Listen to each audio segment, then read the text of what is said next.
خانمێکی سەرکەوتوی کورد لێرە هەیە ناوی جاندایە پسپۆری بواری جوانکاریە لە ئەڵمانیا بەشەوەی ئەکادمی کار دەکات هەم میکەپ ئارتیستە هەم لە بواری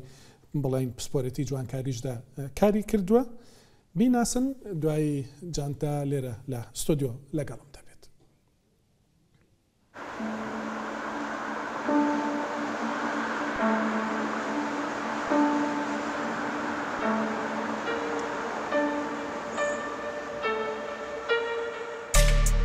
ڕۆژ باش ئەز جاندامە ji bajarê Qamişlo ev nêzîkî 8 salê min ez li bajarê Hanover dimînim ez kosmetîkim ez make-up artistim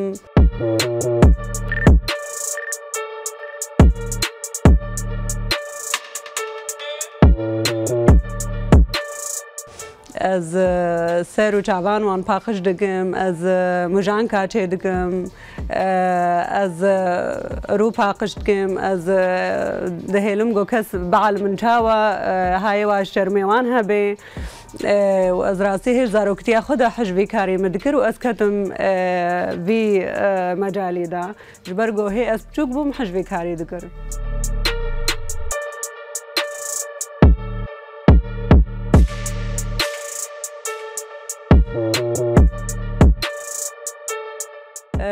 از ایرو گلکی کیف خوشم از مهوانا برنامه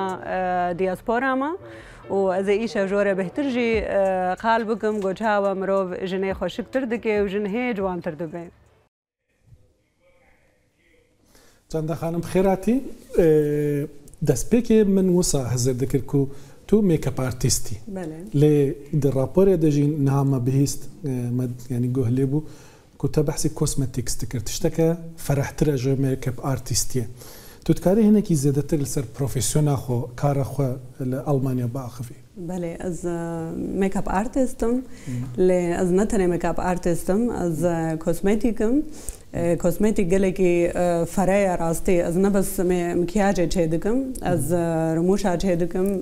وين پن فلنگا غونگ جرد بيجن وكان ها وك ايغون هم ديناي اف سر هيدا كيدمينن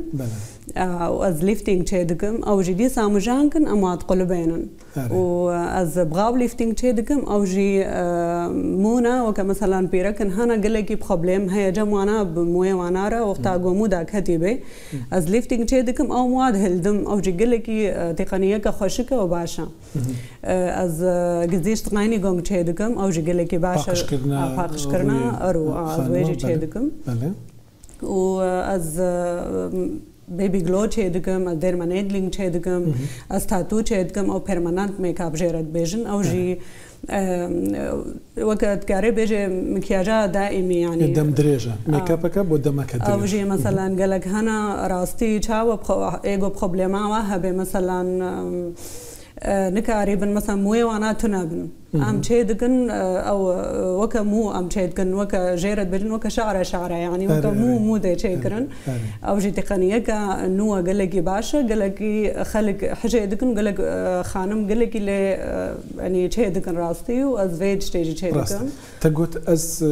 لقامش لوجي من كاري ميك اب ذكر كوهاتي المانيا قال لك تشتكى جدابو انا جهر نيزي عيني تشتبو نا لقامش لو تاني ميك اب يعني من راسي خوند او جي ميك قال لك زيرك بو جرت قوتن او قريت راسي وقال لك فايده دام في مجالي ده قال لك اجي علميم وذهبت المانيا الفرجي المانيا بهتر فرابو كان هم دي ساغوتي افشتيغو من كرن السوري من يعني بس ميك اب بس الفيدري وكم من قوت تاتو قديش غاني غونغ وين بان فلنجا غونغ افجي حتى تقنياتين نونا جي بري نبو راستي بتشتغلوا هرد بي خل بيش تخيني كوزمتي قلك البيش كتيا تشتنونا بيدا بونا نزاني بو كسكي وكي من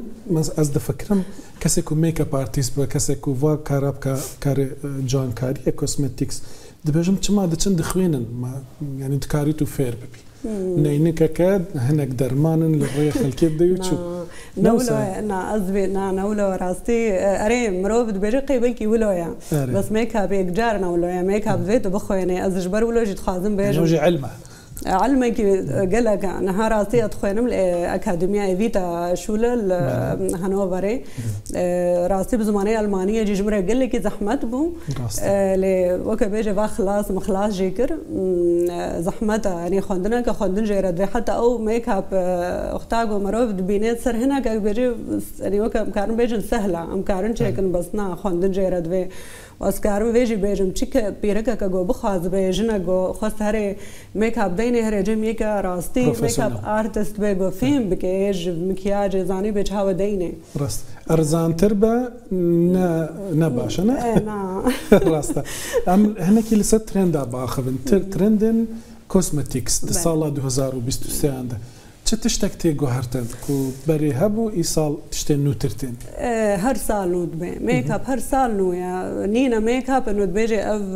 ولود ميننا هر سال از بخويك ميك اب ارتست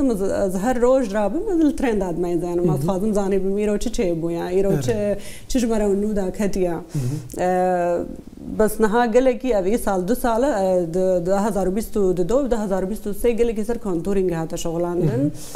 كونتورينج وكا افجول لاين يعني قال لك مثلا وجه بحد دينه يعني مثلا يك قلاوه وكيمن توتكاري زعيب مثلا بهبلاوا دريج يمكن دكن يعني قال لك تشت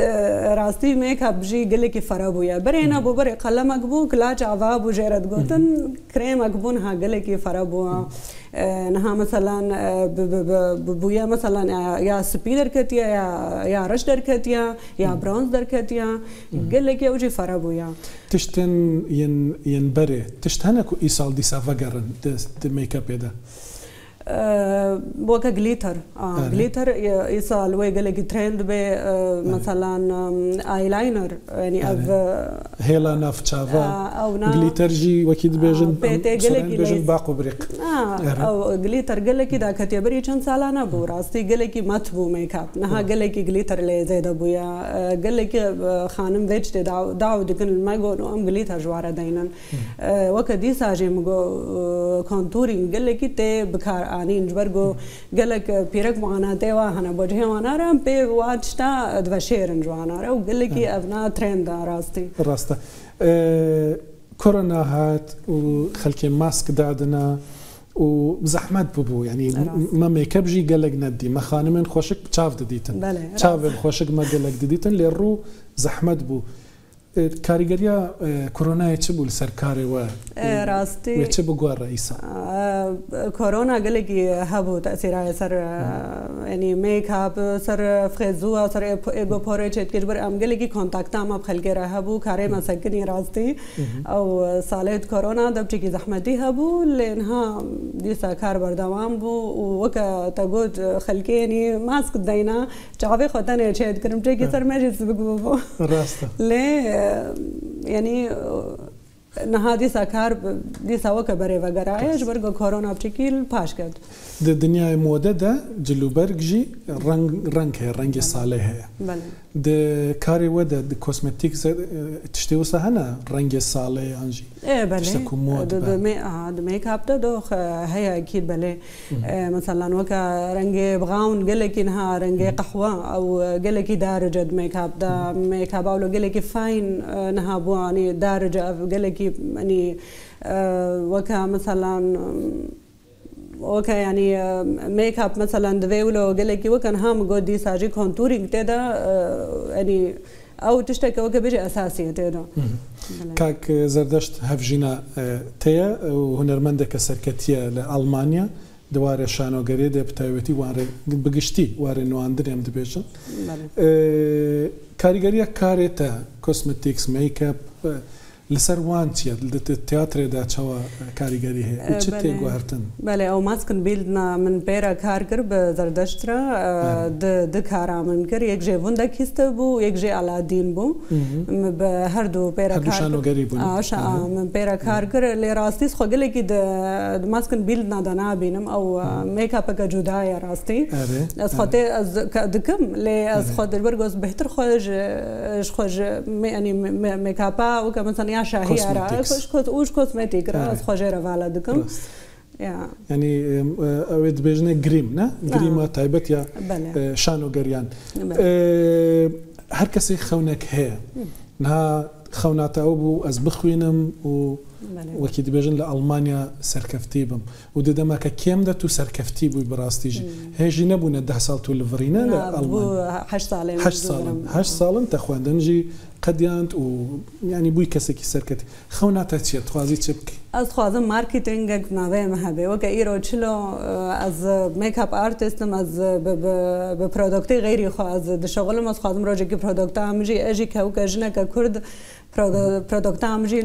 وەکە بێژێ سووکی ئەس کە خەلکاری بن بکرن بێ ئەژی خۆ پرۆدۆکتی خۆ بشەغڵم سەر ناوەیەمە بێ کە سەر ناوەیەم بێ ڕاستی خەونەیە من ئەزێ شتێ بکەم وازێ بکەم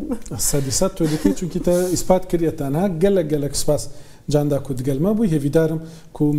مێر کاتە دەرکەت جارێکدن تو